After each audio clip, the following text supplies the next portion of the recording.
국회 공직자윤리위원회가 2022년 국회의원 정기재산 변동 사항 신고 내역을 공개했습니다.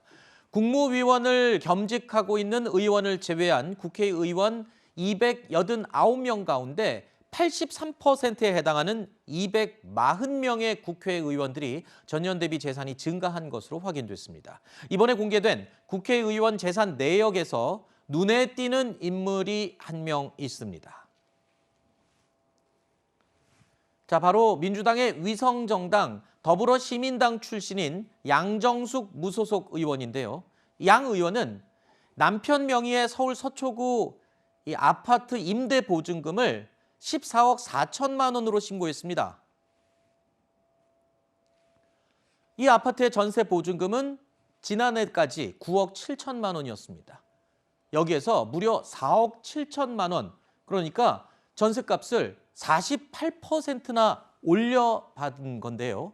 자, 양정숙 의원은 기존 전 월세 계약을 갱신할 때 보증금 상승폭을 5%로 제한하겠다는 내용을 담은 법이죠.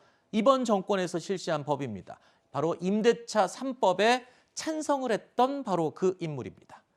이번 재산 공개 내역에서 전세 보증금이 48%나 인상된 것을 두고 임대차 3법을 꼼수로 우회한 것 아니냐는 지적이 나오고 있습니다. 그러니까 현 정부에서 야심차게 실시한 임대차 3법 1회에 한해서 임차인이 2년간 이 계약을 연장할 수 있고 임대인은 5%까지만 임대료를 올릴 수 있다라는 내용이 아주 주된 내용인데 사실 두 번째 갱신을 할 때는 그 제한이 없어지는 거잖아요. 그렇죠. 그런데 지금 양 의원 같은 경우에는 그 임대차 3법에 찬성을 했던 인물인데 임차인에게 48%의 전세금을 올렸다. 그러니까 일단 임차인 입장에 생각을 해보면 주거의 안정이 굉장히 중요하죠. 그래서 임대차 3법의 이제 주요 취지가 그러니까 소위 이제 전세로 살고 있는 분들의 주거의 안정을 꾀하기 위해서 주거 기간도 늘려주고 말씀하셨던 것처럼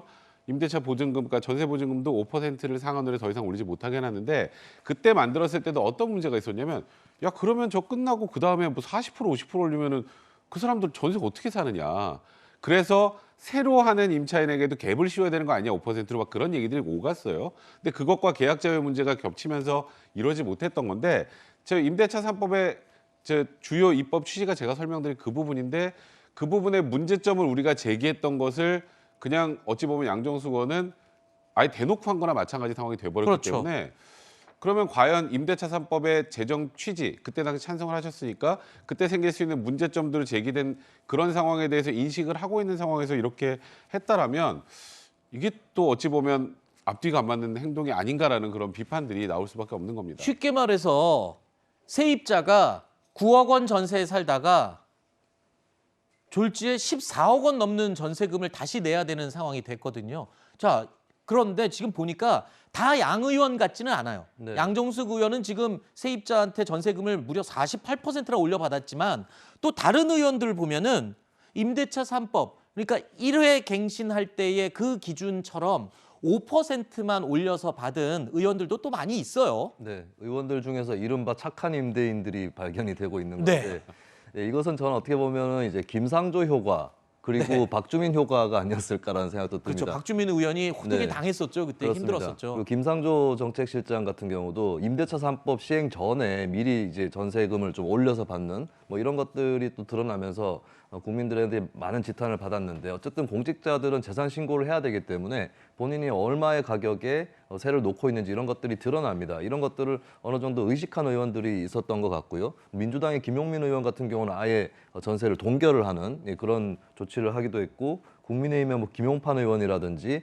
이런 의원들이 이제 5% 미만으로 그러니까 사실 임대차 3법에서는 계약 갱신을 할 때에 상한선을 정해둔 건데 네. 신규 계약을 할 때는 적용이 안 되는 거죠. 근데 신규 계약을 하는 경우에서도 5%라고 하는 선을 지켜서 그렇게 하려는 모습을 보인 의원들이 여야에 또 있었다라고 하는 것입니다. 그나마 다행입니다만 아까 말한 착한 집주인들 역할을 하는 의원들이 있어서 다행입니다. 그런데 이 임대차 3법이 처음에 실시될 때 이 부분이 계속 논란이 됐었어요. 그러니까 기존 세입자의 연장을 1회에 한해서 2년 연장을 하고 상한 캡을 5%까지밖에 못 올린다. 하지만 그 계약이 끝난 뒤에 신규 계약을 할 때는 마음대로 올릴 수 있기 때문에 이 기존의 세입자들은 당연히 나갈 수밖에 없는 거고 새로운 세입자도 비싼 세입 그 전세금을 내야 될 수밖에 없고 그런데 그 문제점을 이 법안에 찬성했던 사람이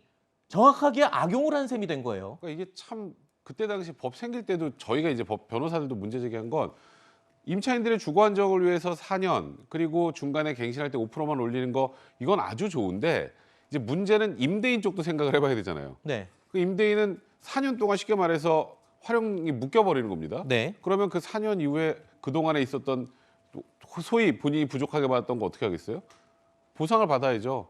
그럼 그 4년 이후에 전세 계약하는 경우 부동산 가격이 같이 오른다면 엄청나게 많은 비용이 들 수밖에 없고 그것 때문에 오히려 전세 난민이 생긴다라는 그런 비판들이 있었단 말이에요. 이제 그래서 아까 말씀하셨던 것처럼 아니다. 우리 국회의원이라도 솔선수범해서 그때는 사실 뭐 울며 겨자 먹기로 한 것 아니냐 막 그런 네. 얘기도 있었습니다만 보여준 거였거든요. 근데 지금 뭐 양정숙 의원이 지금 말씀하셨던 거 법적으로 문제될 건 없어요. 아 그렇죠. 법적으로 저건 문제될 법대로 건 한 건데 없는데 저 법에 찬성을 지금 말 했던 그대로 국회의원이 임대차 3법의 부작용으로 언급됐던 사례를 정확하게 본인이 하신 거잖아요. 네. 근데 그런 부분들 때문에 비판을 받고 있는 겁니다. 네. 자, 이런 가운데요. 이번 국회의원 재산 공개 이후에 과거 임대차 3법을 발의했던 바로 박주민 의원이 다시 또 주목을 받고 있습니다. 세입자분들을 위한 법안이다 보니까요. 세입자 보호 장치가 하나라도 더 논의되고 또 녹아들 수 있도록 노력하겠다는 말씀드리겠습니다. 다 아시겠지만 우리나라는 자가 비율이 적죠. 그리고 주택을 임차해서 사용하시는 가구의 비율이 점차 늘어나고 있습니다. 이렇게 많은 국민들이 임차를 하는 반면에 굉장히 짧은 기간마다 한 번씩 이사를 가야 된다거나 국민들의 어려움을 해결하는데 큰 부분이라고 생각을 합니다. 앞으로 더 노력을 하겠습니다. 자, 임대차 3법을 발의했던 바로 더불어민주당 박주민 의원이었습니다. 자, 임대차 3법 시행 직전에 본인이 소유한 아파트 보증금을 대폭 올렸다가 곤욕을 치르기도 했었는데 그런데 박주민 의원이 이 임대차 3법의 가장 큰 피해자가 됐다는 얘기가 있는데 뭐 어떻게 된 겁니까? 예전에 윤희수 국민의힘 전 의원이 네. 임대차 3법 반대하면서 국회에서 연설을 한 적이 있었잖아요. 그랬죠. 그 연설이 이제 저는 임차인이며 또 임대인이다. 네. 이건데 사실 같은 처지예요. 박주민 의원도 임대인이면서 임차인이라는 같은 처지가 있었던 겁니다. 아까 전에 언급을 해드렸지만 이제 임대차 3법 시행 전에 전세라든지 이걸 좀 올린 임대인으로서 올린 게 있는데 또한 본인이 임차인이기도 하단 말이죠. 그렇죠. 예, 그런 상황에서 이제 은평구 아파트의 전세권 이번에 이제 재산 신고를 한 것을 보면은 7억 원으로 신고가 돼 있는데 이게 작년 3월에 신고했을 때 3억 8천만 원이었습니다. 아, 본인 전세값이 엄청 올랐군요. 예, 그렇습니다. 그래서 이제 본인이 또 전세에 사는 사람 입장에서 이 전세값 폭등을 임차인으로서 겪기도 한다라고 네. 하는 것을 박주민 의원이 또 보여준 것이죠. 그러면서 본인은 또 이 법을 발의한 의원이기 때문에 세입자로부터 또 크게 올려받지는 못하는 입장이기도 하고요. 네, 그렇습니다. 알겠습니다.